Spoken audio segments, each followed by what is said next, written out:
It's gonna be me. But some may want to. I'm not going to. Nick Martinez.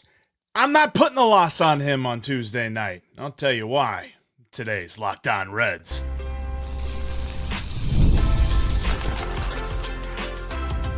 You are Locked On Reds, your daily Cincinnati Reds podcast. Part of the Locked On Podcast Network, your team every day.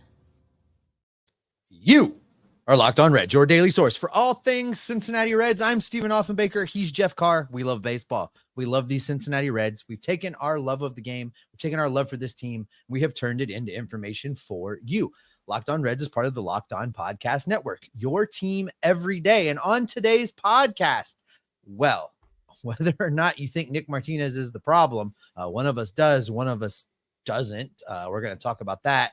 Maybe his time in the rotation should be over. Nobody loves playing shorthanded except the Cincinnati Reds, because nobody loves playing shorthanded like the Cincinnati Reds. We're going to check in on both CES and Tyler Stephenson's injuries and ask the question, what the heck is going on with how the Reds are handling these injuries and what should be done? Let me ask you this, folks. Are you worried? Are you worried about these Reds? Are you worried about what you're seeing? Well, we have a worried-o-meter for you.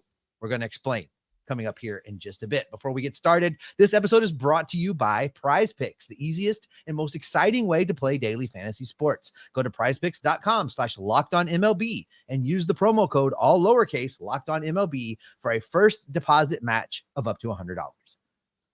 All right, Jeffrey, where we're going to get started is with Nick Martinez. You and I have been talking about this during the game. We were texting back and forth.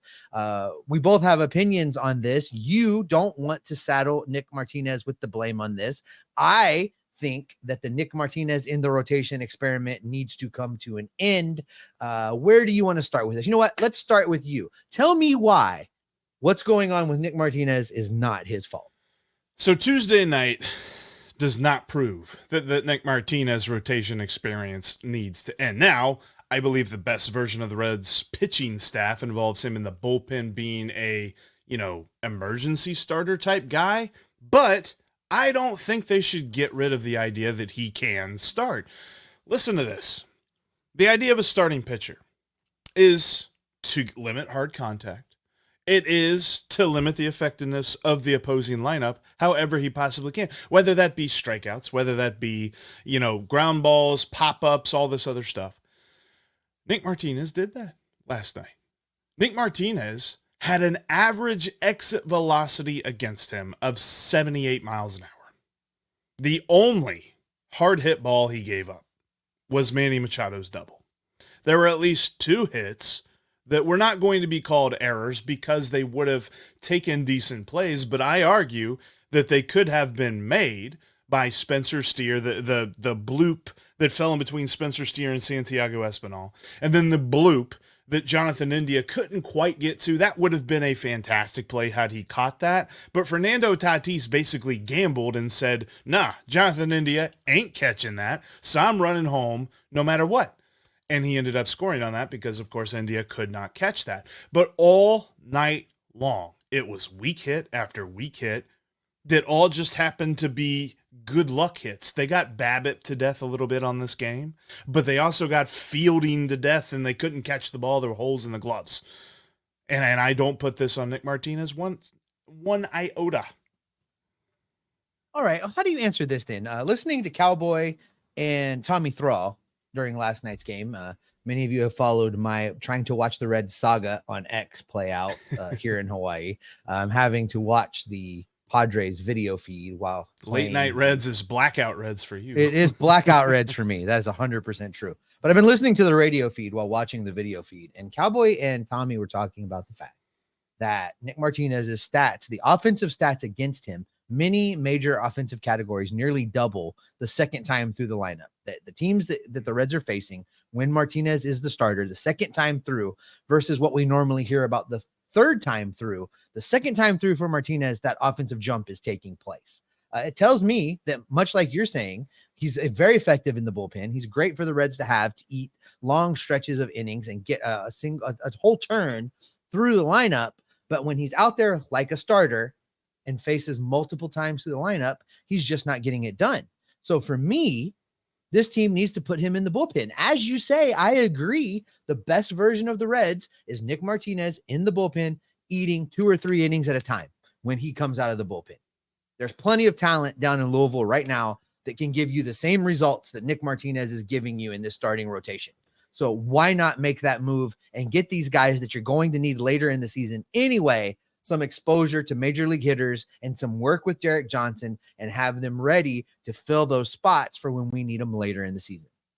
So I think, and it's, possible we frame this incorrectly because we both kind of agree on his best usage, but should it come back, because Frankie Montas supposedly threw a bullpen session yesterday and probably is on track to make, a start in 5 days where Nick Martinez would make it, it's going to be back to Frankie Montas. The next time that a starter goes down, the next time they need a fill-in, you don't want Nick Martinez, I do. Yes, that's where we're at. Exactly. That's correct. what we're saying. Because I don't think we're arguing, and the argument is not that one of us wants to kick somebody out of the rotation for Nick Martinez. The argument is, should they need a fill-in next time? Are they going down to Triple-A to call on Connor Phillips? And let's not forget, there's a possibility here. So there might even be a little bit of a stipulation to this as well. Brandon Williamson still isn't healthy yet. He's not back. If that person isn't Connor Phillips, are you taking Carson Spiers over Nick Martinez? Well, he's pitching well in Louisville. He has a sub-4 ERA versus the ERA that Nick Martinez is putting up. I'm just saying it can't be worse, Jeff. It can't be worse to use a guy that's a real starter. It can't be your worse to use a guy that's a real starter and you strengthen your bullpen instead of insisting on running Nick Martinez out there again the next time somebody gets injured. There were a lot, and it was funny because, and I thought it in the moment, and when you analyze the play, Ellie did absolutely everything correctly, so there's no reason to say that Ellie should have done anything differently. But Ellie ran over to cover second on that pop-up that fell in between Spencer Steer and Santiago Espinal. I have no doubt that had Ellie broke for that pop-up, he would have caught that ball, and that inning would have unfolded completely differently.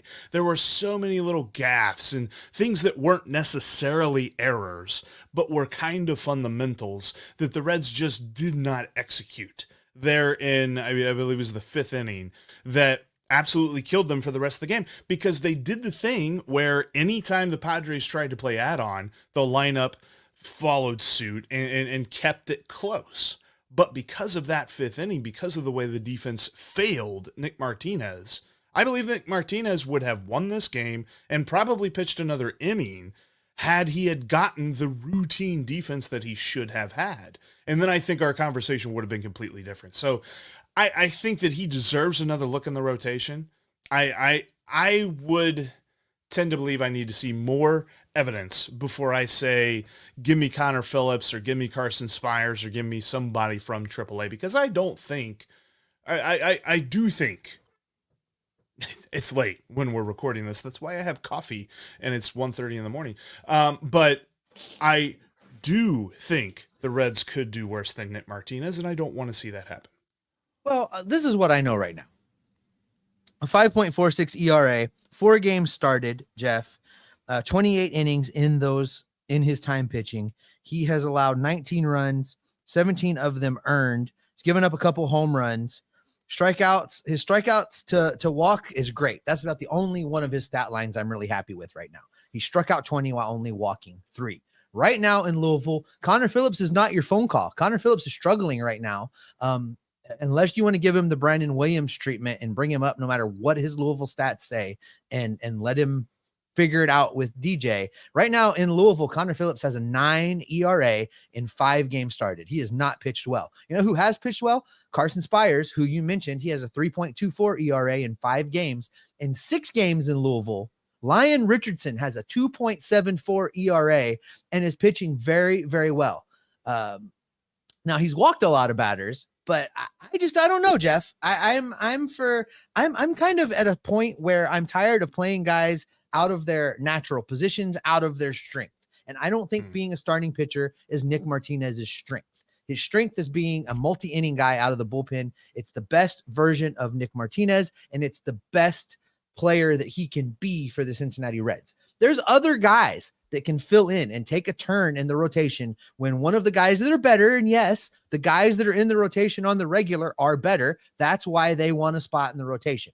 But if one of them has to miss a turn, there are guys better suited to make a spot start than putting Nick Martinez out there. I think there's a reason why the teams that he came from didn't start him. The teams that he came from used him as a reliever.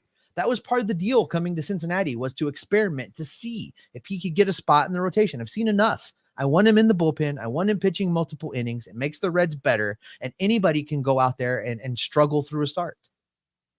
I hear you. I disagree. I think I need to see more before I shut it down. But I know this. He wasn't the guy that was at fault on Tuesday night in the loss. I put that all on the fielding.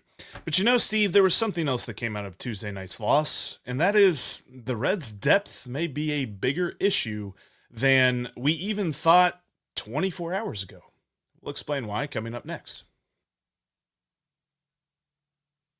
This Mother's Day, get something thoughtful for mom on DoorDash. Surprise her from wherever you are with the fresh bouquets that you can only get from your phone, the latest tech, and get some gift cards, whether it be to, self-care places, whether it be a good book. There's so many different options you can do. Plus, you can use the code LOCKEDONMLB to get 50% off your next order, up to $15 when you spend $15 or more on your next flour, convenience, grocery, or retail order now on DoorDash. You can pair those flowers with a gift card for something that she will truly appreciate, because you can get the convenience of shopping on your phone, so you don't have to be the one scrambling, driving around to whatever store is open that will have something your mom may or may not actually happen to like. Trust me, I've been there. It was a long time ago, Mom. Promise on that one. Order now and get everything you need for Mother's Day on DoorDash. Use code LOCKEDONMLB to get 50% off your next order, up to $15 when you spend $15 or more on your next flour, convenience, grocery, or retail order. That's on DoorDash. And again, code LOCKEDONMLB. Order using DoorDash today. Terms apply. Baseball season is moving right along. Can you believe tomorrow it's May already?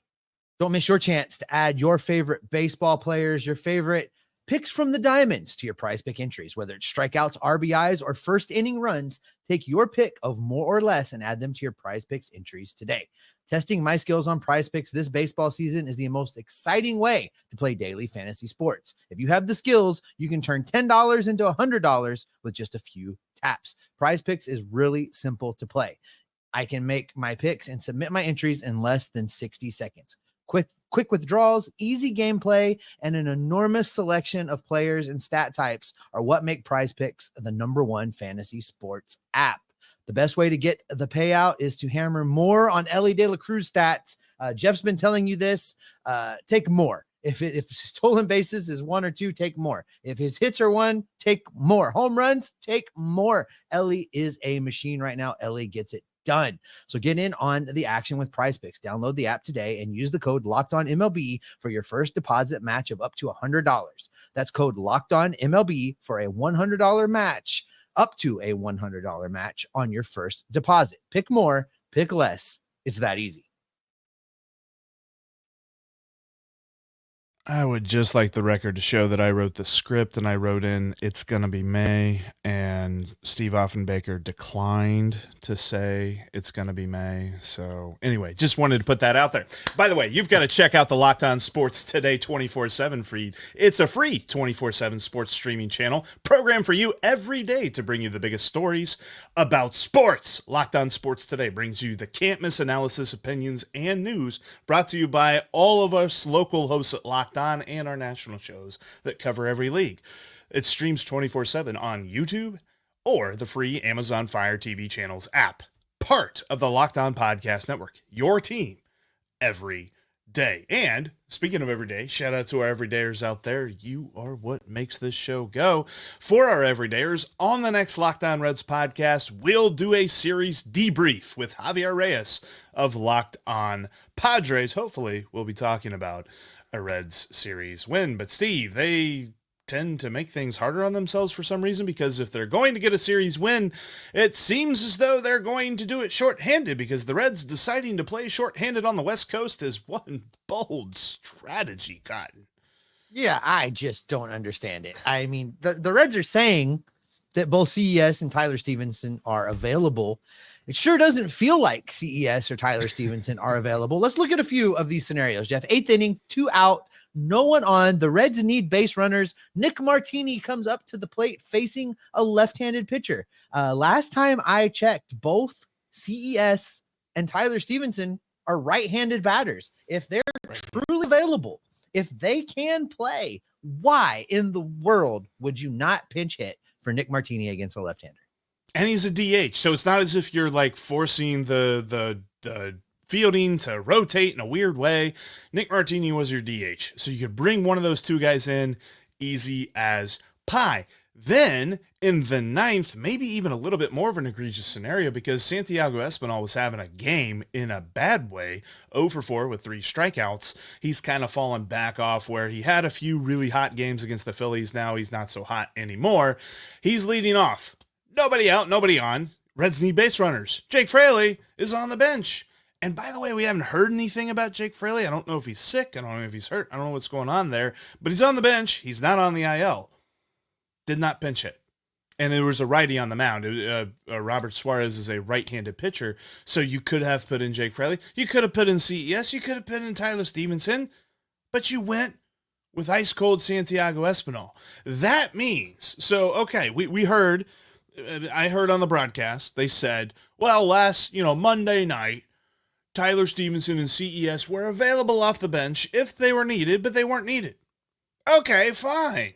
But if they were available off the bench on Monday, why weren't they available off the bench on Tuesday? Unless they weren't really available off the bench. That's the answer, Jeff. They're not available. I don't understand why the Reds continue to do this thing. Look, I understand that at times a player will have an injury that will limit their ability to play less than 10 days, and you don't want to make a move. But there's 2 guys right now. You can't tell me you can't look at both of those hands, decide which one's worse, and IL that guy for 10 days to get a healthy body in there that can maybe be used as a pinch hitter. Unless you're saying that what the Reds have is the best that they got, and there is nobody that you can call up that would have been better in the moment against a left-handed pitcher than Nick Martinez. Unless you're saying that you've got nobody else that you can pinch hit for Santiago Espinal, and that's just the best that you got. And if you're willing to look at a camera and say that, well, then that's a failure on Nick Kral's part, and we need to talk about that. I don't think that's the case. I don't understand why the Cincinnati Reds continue to play shorthanded year after year after year. We've talked about this for season after season, Jeff. I just don't understand why they like to do this. And, okay, to make matters worse, I mean, it's not as if Jake Fraley's been missing time. He played the day before, but you don't bring him in whenever Santiago Espinal's up. And I get it. Freddie Benavidez was manning the dugout because this is after David Bell was ejected for hollering on balls and strikes, which, by the way, I advocated for. That umpire had no clue. I mean, that has got to be done. It's got to be done sometimes. I wanted it. I wanted it to happen. It happened. And then Freddie Benavidez was sitting there and he did not make any of these moves. But this is like an organizational thing. This is something Nick Kral can just text him and be like, yo, put this guy in. Do it now. Or whatever. And it didn't happen. And I don't understand that because, okay, if we break this down, Fraley wasn't available. Stevenson wasn't available. CES wasn't available. But they were on the bench. You know who else was on the bench? Bubba Thompson. And he was the only other guy that was available. And that, my friend, is how you run yourself ragged in the month of April. If you are forcing your lineup to go out there and not be able to play the matchups, not be able to take advantage of whoever comes off the bullpen and comes into pitch, and you're just saying, well, we're just going to run out Nick Martinez, see what happens. And look, Nick Martinez had some nice moments, but ultimately his major league career does not belie the guy that you just leave out there to face against anybody. Santiago Espinal, so far this season, has had his moments, but does not set up the kind of player that you trust to get a ninth inning rally started whenever you really, really need it. And it felt like the Reds were hanging on just enough to maybe make some sort of dramatic comeback in this. And they torpedoed it themselves by not making a move and just saying, well, our guys, they're going to do what they're going to do. And if they don't do it, then they ain't going to do it. Yeah, I'm terrified we're going to wake up today and find out that one of Tyler Stephenson or CES had surgery on their hand, because this feels an awful lot like it feels an awful lot like the Matt McLain thing. Same language, right? Oh, we took him out as a precaution. We took Tyler Stephenson out as a precaution. We haven't seen him since. We haven't seen Matt McLain since they took him out as a precaution because his shoulder hurt. I'm concerned, Jeff. And it all points to one thing, and it's something that, you know, I was trying to get to a little bit ago, and I kind of derailed myself with different little non sequiturs and stuff like that. But the point is this: whether they are available or they are not available, the Reds are telling us something. They don't trust their talent in Triple-A to put somebody on the IL right now. And look, I get it. They've got 3 key players that are missing. You really don't plan for a season missing a third of your lineup. It's really hard to put that on the front office, but they should probably look at making a move, because maybe you get TJ Friedl back in a couple of weeks. You know, Lord willing, the creek don't rise and there's no setbacks in his rehab. Maybe you get Noelvi Marte back at some point at the end of June. And then hopefully you get Matt McLain back at any point this season. Like, as much as I love to think about the idea of this roster at full strength, they cannot sit here on now what is May 1st and expect to get to October with the roster as is. They've got to make a move, because they are telling us by playing shorthanded on the West Coast that they don't trust the depth that they have now that the depth has been challenged since day one. Yeah, you're absolutely right. And there's a couple guys in Louisville that could get a look-see. I mean, if we really want to just like force the issue, Connor really Capel is hitting 267, 404, 593 with 7 home runs in this young season down in Louisville. Mike Ford is hitting 297, 381, 538 with 6 home runs right now. So there are some guys that you could plug and play with that, you know, in the case of Capel, you could send him back down. In the case of Ford, maybe you run the risk of losing him, but something's better than nothing. That's really where I land on this. And this, there's nothing that they're doing right now makes me, what's the right word? You know what it does, Jeff, is it makes me worried. And speaking of being worried, I've been worried about some stuff. You've been worried about some stuff. The comment section says that a lot of you have been worried about some stuff. So coming up next, we are going to introduce the Worried-O-Meter. That's right. The Worry-O-Meter is coming your way weekly, and we're going to be discussing a couple players, Candelario, Fraley. We're doing that coming up next.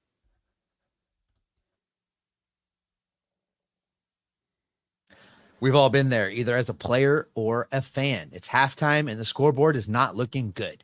You're feeling low, not sure you or your team can pull the win out. That's when you dig deep. You lift your head up, and you say to yourself, it's time to get back in the game, pull off some bank heists, and take as much of my friends' money as I possibly can. That's right. The smash hit mobile game Monopoly Go lets you compete with your friends to get the most riches and the biggest empire. It's the Monopoly game you love, but on your phone anytime, with tons of new twists, including leaderboards to compare your progress with your buddies. There's so much that you can do. You can play on countless dynamic Monopoly boards, make your friends bankrupt by smashing their landmarks with a wrecking ball, charge other players rent for your iconic properties. You can even work with your friends to crack open community chests and in tournaments to get extra rewards and climb the leaderboard. So get back out there, put on your game face, and download Monopoly Go. It's free to play, and it's free on the App Store or Google Play. You can catch every pitch of the Reds' hometown broadcast with SiriusXM. Just download the SXM and search the word Reds. Also, make sure you bookmark si.com/MLB/Reds for written content. I can't talk. Written content about your Cincinnati Reds. And if you're looking to have some real-time Cincinnati Reds conversation, check out our Discord server. Lots of great folks talking Reds over there. The link for that's down in today's show description. All right, Jeffrey, we have talked a little bit about being worried, and this is Worry-O-Meter Wednesday, something we're going to be doing most weeks to talk about Yes. Are We Worried? This is our first installment of this new weekly segment. We're going to try and do this on Wednesdays. There will be a player graduating from our worry-o-meter right now, at least as far as you're concerned. You're ready to close shop on worrying about Jeimer Candelario. Yes, it's time to stop worrying about him because 2 games, 4 hits in the 2 games, and you're going to say, Jeff, that's not enough. That's a tiny sample size, and oh my goodness. Here, I'll do it for you. Jeff, that's not enough. That's a tiny sample size. I'm going to tell you why. Because he hit the right series at the right time. San Diego has been a team that he has killed in his career. He has 39 career at-bats against the Padres coming into last night. Hit .410 with a .452 on base and .949 slugging, not OPS, slugging by itself. He has 5 homers and 6 doubles against the Friars. All 4 at-bats last night, and I know he had 2 hits. All 4 of them were over 91 miles an hour on the exit velo. His home run was 99.9. I was just like, man, just give him a cool 100. Just bump it up. Fudge the numbers just a little bit. But 99.9 on the homer. And it's great to see that hard contact. We talked about it earlier. It's something that needed to tick up a little bit. We saw it a lot more over the last couple of games. I'm seeing exactly what I want to see from Jeimer Candelario. I said the other day, I needed to see more information. I've seen enough. I'm not worried about him anymore. I'm not ready to pack up the worry tent on Jeimer Candelario yet. We're going to keep that group together. We're keeping our little club together of folks that want to worry about Jeimer Candelario. I hope you're right. I hope that May is a magical month for him. And at the end of this month, you can take a little victory lap and say, I told you so. And all of the things that will happen if that becomes the case. And I hope that Been having fun with that here recently. Been having fun. You have been, and it's getting really annoying. But in the meantime, we'll see how it plays out. He showed us something over the course of a couple games. Let's see how he looks in a couple weeks. You have small sample sizes, and then you have minuscule sample sizes. This is a minuscule sample size compared to the rest of the time that he's been bad. So I'm not ready. I'm not ready to take him off of a list yet. Who I am a little concerned about right now, and I'm looking forward to hearing your take on this, is Jake Fraley, because you look at him in totality, how he's been playing. He has the 3rd lowest average exit velo of all the qualified batters at 83 miles an hour. We're not sure what's going on with his health because there's been no update. The Reds have gone radio silent. They're not telling us anything. And he just hasn't really looked like the Jake Fraley that we expect him to look like. So I think he's entering into this group of players that I'm a little concerned about. He is the perfect encapsulation of, the meeting of the minds when it comes to analytics and eye tests. Because when you watch Jake Fraley, he's been putting the bat on the ball, but you got to look past the batting average. The slugging percentage is down.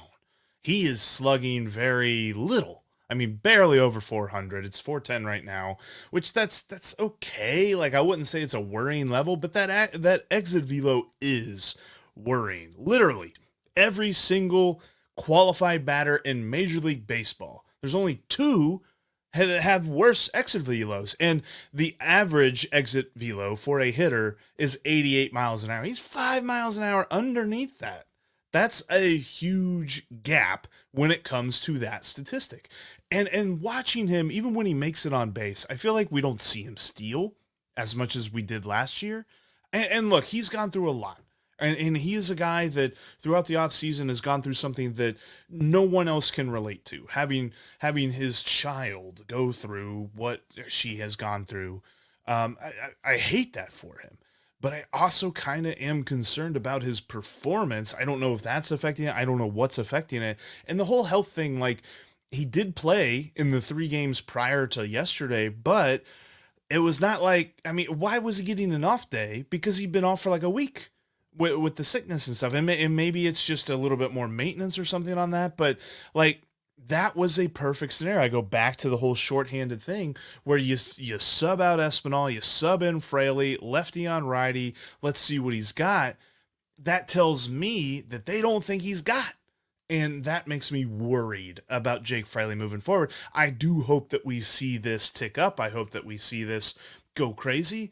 But this is one of those situations, and I always talk about it, right? Whenever we're given the optimistic point of view, look past the batting average, look at everything else. this is another one of those things, but not necessarily from the optimistic view, but for the more realistic perspective. Look past the batting average. Everything else is a little bit off.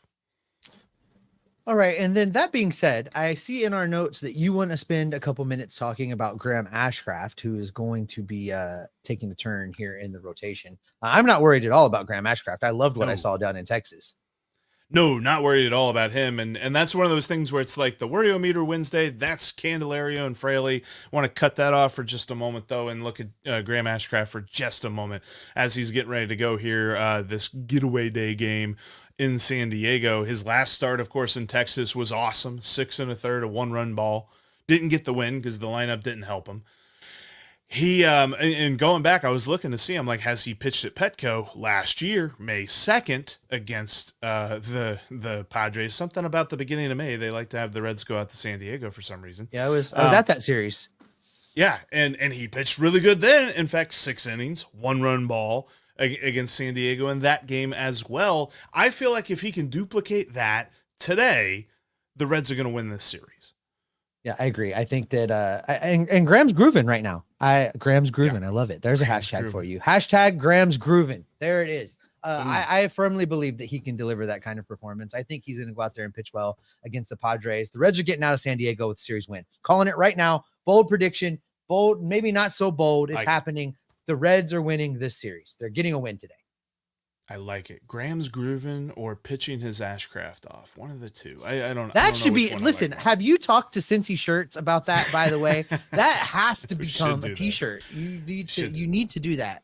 Should do that. And that is where we're going to end today's podcast. Thanks everybody so much for checking out today's Locked On Reds podcast. We encourage you, if this is your first time, make sure that you follow us, become an everydayer, because our everydayers are awesome and you guys are what makes the show go. And for our everydayers on the next Locked On Reds podcast, we're going to be talking with Javier Reyes, doing a little bit of a post-series debrief here. The Reds and the Padres finishing up at Petco Park as they're heading back home to face the Baltimore Orioles this weekend. And it's going to be a lot of fun. Javier is always a lot of fun to talk to, and you're not going to want to miss that. Steve, what can folks expect from you and me in the meantime? Well, we're going to be watching every pitch of this Graham Ashcraft performance. We're going to break it down. We're going to tell you who we're worried about, who we're not worried about. We're going to keep hounding the Reds for playing shorthanded. We're going to gather up all the information we can and bring it back here to keep you locked on Reds every single day. This late night Reds recording schedule is just I'm going to bed. Drink that coffee, baby.